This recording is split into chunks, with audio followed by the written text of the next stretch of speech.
The crystal chandeliers of Belmore Estate cast prismatic light across the Italian marble floors as I followed my sister Vanessa through the grand entrance.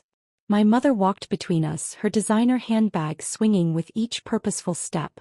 I'd made the mistake of mentioning I was also looking at wedding venues, and Vanessa had insisted I join her tour to see what a real wedding looks like.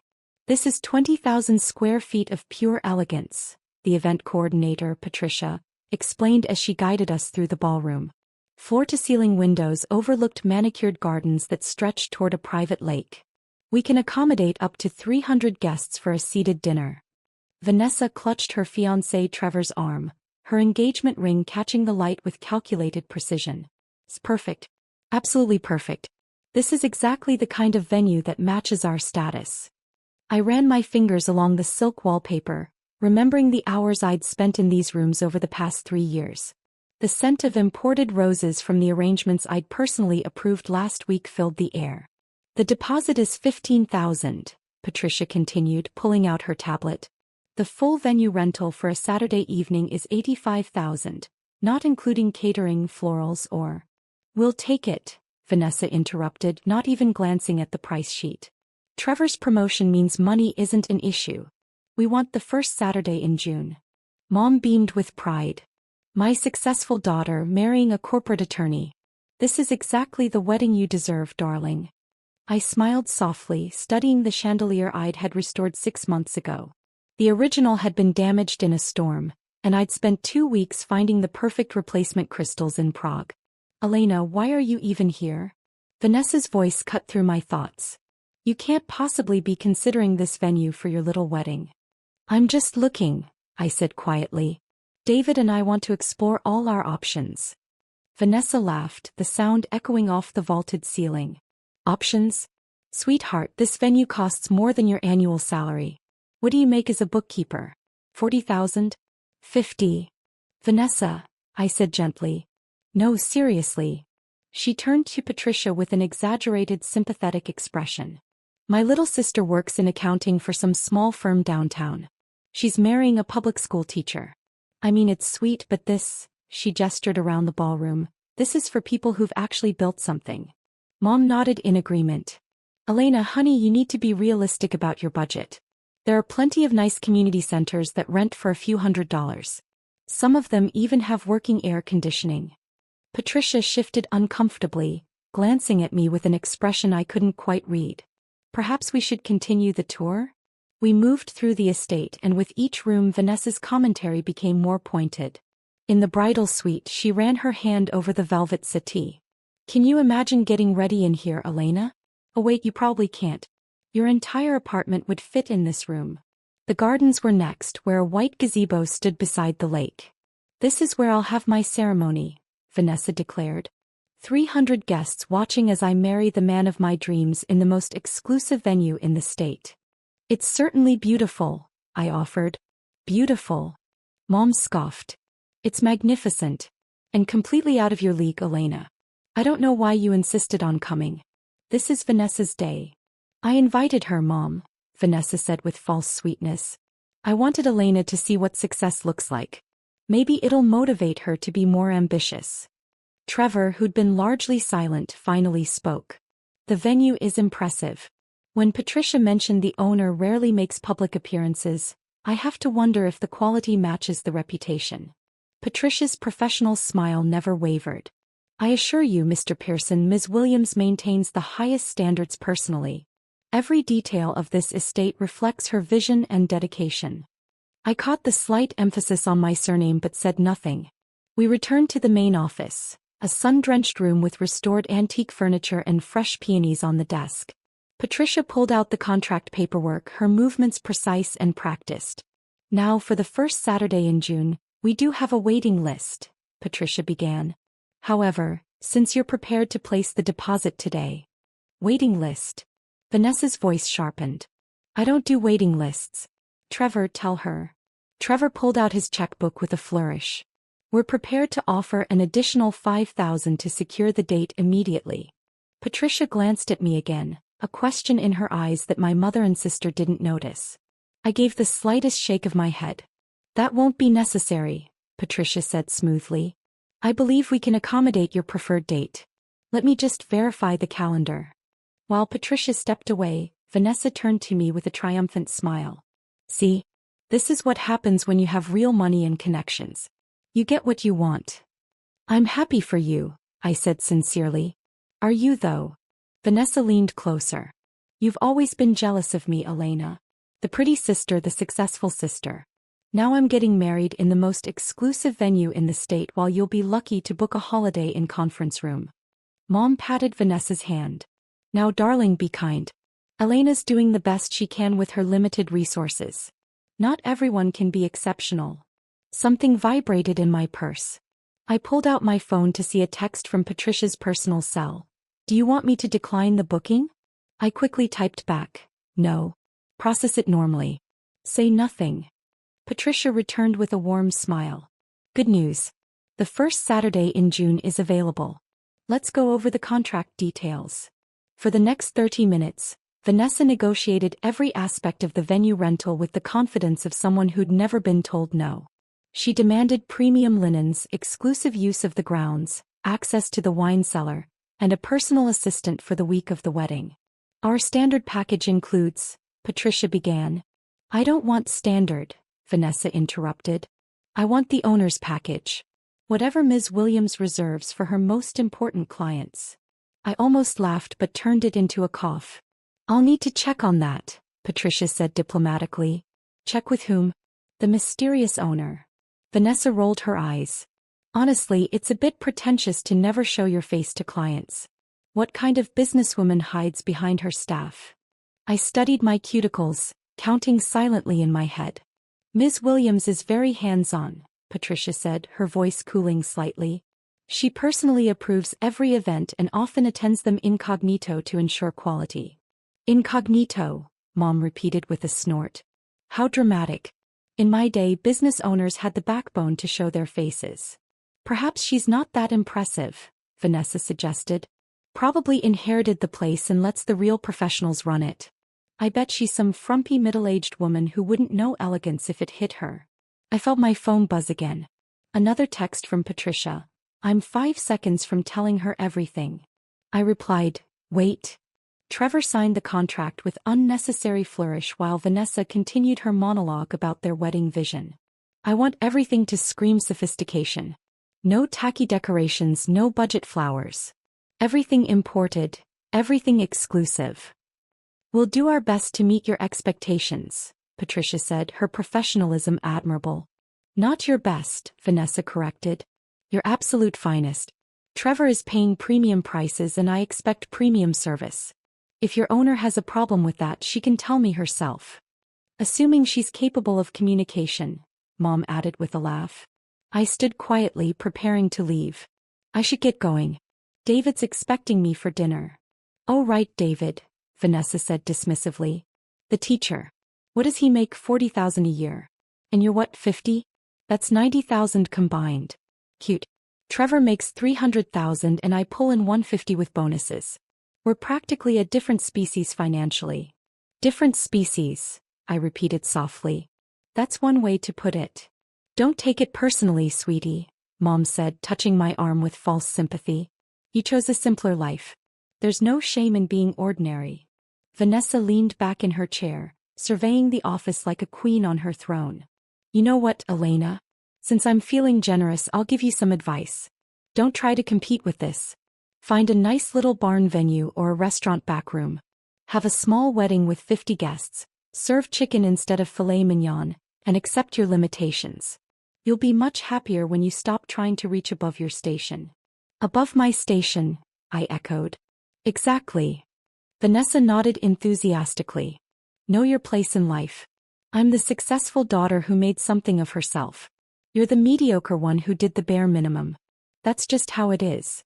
Mom squeezed Vanessa's shoulder proudly. My brilliant girl. You've always been so clear-eyed about reality. I picked up my purse, catching Patricia's eye one final time. She looked like she was ready to explode, but I smiled peacefully and headed toward the door.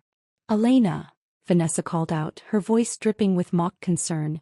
Please don't embarrass yourself by trying to book anything here. Patricia, if my sister calls about pricing, just tell her it's out of her range. Save everyone the awkwardness. Patricia's jaw tightened. I'll handle any inquiries appropriately. You can't even afford the consultation fee, Vanessa continued, laughing. What is it, $500 just to get pricing? That's probably your grocery budget for a month. I paused at the door, my hand on the ornate handle I'd selected from a catalog of Italian imports. You're right, Vanessa. I couldn't possibly afford this place. Finally, some self-awareness. Mom clapped her hands together. That's my realistic daughter. Now go find something suitable for your actual life. I stepped into the hallway, pulling out my phone as I walked toward the parking lot. The afternoon sun warmed my face as I scrolled through my contacts, stopping at Patricia work cell. Before I could dial, my phone rang. Patricia's name flashed on the screen. Ms. Williams. Patricia's voice was tight with barely controlled anger. I'm in the restroom. I had to leave before I said something unprofessional. Are you absolutely certain you want to proceed with this booking? Process everything normally, I confirmed, leaning against my car. Standard contract, standard terms. But your own sister Patricia's voice cracked. I've worked for you for 3 years and I've never wanted to violate client confidentiality more than right now. I know. She called you mediocre. Your mother said you were ordinary. And they're booking your venue while insulting you to your face. I noticed. Patricia took a deep breath. What do you want me to do? I watched a pair of doves land near the fountain I'd commissioned from a sculptor in Florence. Give them everything they asked for. Premium package, personal assistant, exclusive ground access. Make it perfect. You're going to let them have their wedding at your estate after they treated you like that? I'm going to let them book it, I corrected. What happens after that depends entirely on them. Silence on the other end. Then Patricia's voice came back with a note of understanding. You're planning something. I'm not planning anything. I'm simply going to continue being myself. I unlocked my car. Process the booking, Patricia. And thank you for your professionalism today. I know it wasn't easy. It was the hardest thing I've ever done, she admitted. But Ms. Williams, Elena, they're going to find out eventually. Yes, I agreed. They are. I ended the call and drove home to the brownstone I'd purchased 5 years ago, before Belmore Estate, before any of my family knew the extent of my business ventures. David was in the kitchen making his famous lasagna, and the smell of garlic and basil filled our home. How was the venue tour? He asked, kissing my cheek. Illuminating, I said, wrapping my arms around his waist. Vanessa booked Belmore for June. David turned, his eyes widening. Your Belmore? She booked your venue. She doesn't know it's mine. Elena. He studied my face carefully. What are you thinking? I'm thinking, I said slowly, that I'll give her exactly what she asked for. The finest venue, the premium package, the owner's personal attention. And then we'll see what happens when someone realizes they've been standing on the neck of the person who controls everything they want. David knew me well enough not to push further. We ate dinner, discussed his students, talked about our own wedding plans. Simple and intimate, just 40 people at the estate's private garden cottage that I'd never shown my family. 2 weeks later, Vanessa called me at work. I was in my actual office, a converted warehouse downtown that housed my investment firm's headquarters, but I answered from my desk in the small accounting firm where I kept a part-time presence. Elena, I need to talk to you about something important, Vanessa began, her voice unusually serious. What's wrong? Nothing's wrong. Everything's perfect, actually. I've been thinking about what I said at Belmore and I was too harsh. I set down my pen. Okay. I want you to be my maid of honor. The request hung in the air between us. Vanessa, you have 3 best friends who've been planning this role since high school. I know, but you're my sister. And I've been reflecting on our relationship. I think I've been competitive with you for no reason. That's a significant realization. I want to make amends. Say yes to being my maid of honor and I'll help you plan your wedding. I have connections now, Elena. I can get you discounts at vendors, help you find an affordable venue. It's the least I can do. I leaned back in my chair, studying the financial reports spread across my desk. Reports from the 12 businesses I owned, including Belmore Estate. That's very generous. So you'll do it? Can I think about it? Vanessa's voice tightened. Why would you need to think about it? I'm offering you a role of honor in my wedding and help with yours. Most people would be grateful. I am grateful. I just need to check with David about the time commitment. Fine. But Elena? Don't take too long. I need to know by next week so I can order the dresses. And there'll need to be alterations ready because, well, you're not exactly model tall like my friends. After hanging up, I called Patricia. Has my sister made any additional requests? Oh yes, Patricia said wearily. She's called 17 times. She wants to change the flowers, upgrade the linens again, add a champagne wall, import oysters from France and have live swans on the lake. Give her whatever she wants. The swans will cost $8,000 just for rental and handlers. I'm aware. Approve it. She also asked about meeting the owner. She wants to pitch some kind of partnership where she becomes the venue's official wedding planner for her social circle. I laughed despite myself. What did you tell her? That Ms. Williams would consider the proposal and respond in due time. Perfect. String her along. Over the next month, Vanessa called me weekly with wedding updates and increasingly patronizing advice about my own planning. I found this little community center that's only $800, she'd say. It's a bit dated, but you could make it work with the right decorations. Or, David's salary is so modest. Have you thought about asking guests to contribute to a honeymoon fund instead of giving gifts? It's less tacky than you'd think. My favorite was, I'm learning so much about event planning through my Belmore experience. Maybe I could turn this into a side business. The owner still hasn't responded to my proposal, but I'm sure she will once she sees the caliber of clients I could bring. I attended every dress fitting, every cake tasting, every venue walkthrough. I watched Vanessa treat vendors with casual dismissiveness, saw her make Patricia's staff run in circles for every minor whim, observed her throw small tantrums when things weren't immediately perfect. Mom joined us for most events, and her commentary became a background hum of casual cruelty. Elena, you're not seriously wearing that to the tasting, are you? And maybe don't sample too much cake, honey, you've put on weight. And, it's so nice that David doesn't mind that you're the less attractive sister. 3 months before the wedding, Vanessa called with breathless excitement. Elena, the most amazing thing happened. Patricia called to say Ms. Williams, the actual owner, wants to meet with me. Really? I put my meeting notes aside. Yes.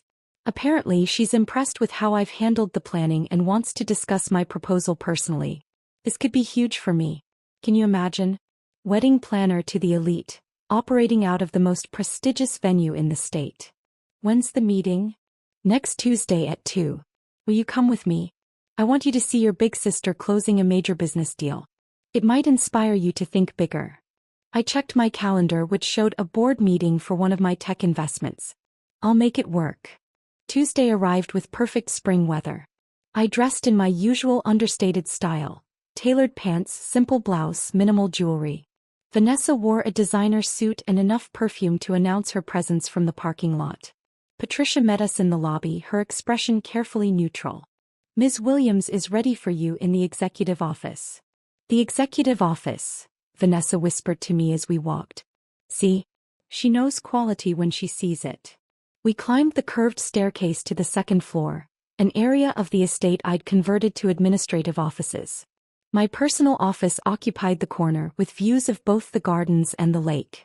Patricia opened the door and gestured us inside. Please have a seat. The office was exactly as I'd left it that morning. My diplomas on the wall from Columbia Business School, photos from the properties I'd renovated, awards from the city's business association. My desk held neat stacks of documents, a laptop and the fountain pen my father had given me before he died. Vanessa settled into one of the leather chairs facing the desk. This is nice. A bit masculine for a woman's office, but nice. I moved to the window, looking out at the gardens where David and I would be married in 6 weeks. I wonder what she's like, Vanessa continued. Patricia's been so secretive. I hope she's reasonable about my proposal. I'm offering her a fantastic opportunity. The door opened and Patricia stepped inside. Thank you for waiting. Ms. Williams apologizes for the slight delay. Vanessa waved dismissively. That's fine. I understand busy schedules. Patricia walked to the desk, picked up a file folder and turned to face us. Actually, Ms. Williams has been here the entire time. She looked directly at me. Would you like to sit down? I smiled at Patricia and moved behind the desk, settling into my chair. Thank you, Patricia. I think we're ready to begin. The silence that followed was exquisite. Vanessa stared at me, then at Patricia, then back at me. What is this? Some kind of joke? No joke, I said calmly, opening the folder. Patricia said you wanted to meet with the owner of Belmore Estate. I'm Elena Williams. I own this venue. That's not funny, Elena. Vanessa looked at Patricia for confirmation that this was a prank. Patricia remained impassive. Ms. Williams purchased this property 4 years ago. She personally oversees all operations, manages 12 other businesses, and has a net worth of approximately $40 million. Her primary income comes from commercial real estate investment and development. Mom, who'd been sitting silently in shock, finally spoke. That's impossible. Elena is a bookkeeper. I work part-time as a bookkeeper at a small firm because I enjoy the simplicity of it, I explained. It's meditative. My actual profession is commercial real estate investment and development. I own the firm where I keep those books, along with 11 other businesses. Vanessa's face had gone pale. You're lying. This is some elaborate prank because I hurt your feelings. I pulled out my phone and opened my banking app, turning the screen to face her. The balance showed 8 figures. This is just one of my business accounts. No. Vanessa stood abruptly. No, this is insane. You drive a Honda Civic. You live in a tiny apartment. I live in a 4,000 square foot brownstone worth $2 million. I drive a Civic because it's reliable and I don't need to impress anyone. And you've never actually visited my home, so you wouldn't know. Patricia pulled out her tablet. Would you like me to go over the estate's financials? Or perhaps show the ownership documents filed with the county? Mom's hands trembled as she gripped her purse. Why would you hide this from us? I didn't hide it. You never asked. You assumed I was struggling because I didn't flaunt my success, and that assumption revealed everything I needed to know about how you value people. Vanessa sank back into her chair. The entire time. You owned this venue the entire time and you let us say exactly what you thought, I finished. Yes. But why? Tears formed in Vanessa's eyes. Why would you humiliate me like this? I haven't humiliated you, Vanessa. I processed your booking, gave you everything you asked for, and provided excellent service through Patricia's team. The only humiliation you're feeling is from the realization that you built your entire self-worth on a false premise. Mom found her voice. This is cruel, Elena. Letting us believe you were poor, letting us feel sorry for you. You never felt sorry for me, I interrupted, my voice still calm. You felt superior to me. There's a difference. And I never said I was poor. I said I worked as a bookkeeper and was marrying a teacher. Both true statements. You added your own interpretations. Patricia cleared her throat. Should I explain the current status of the booking? Please, I said. Ms. Vanessa Williams has a confirmed reservation for the first Saturday in June, with a contract for the premium owner's package.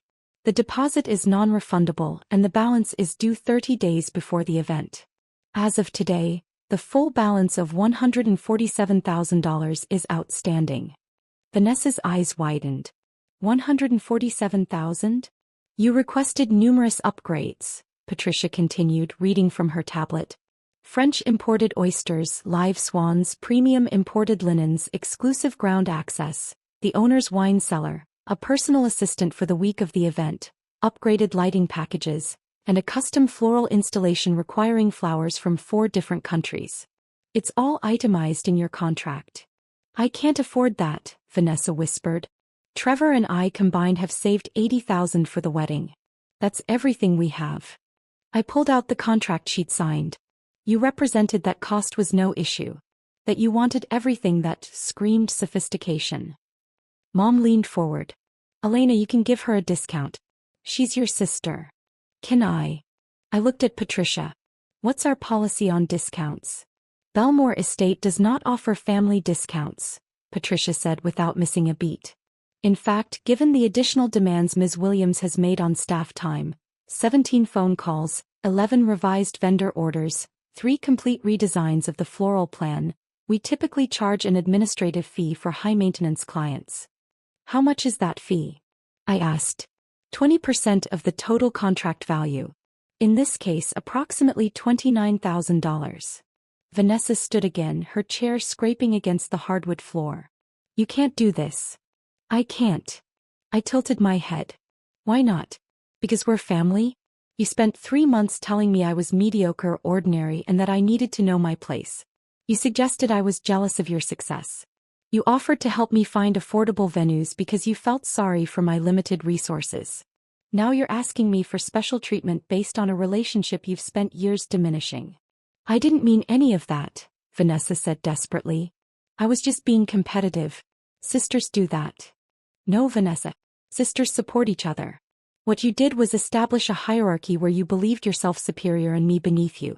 The only thing that's changed is which one of us actually holds the power. Mom's voice shook. So this is revenge.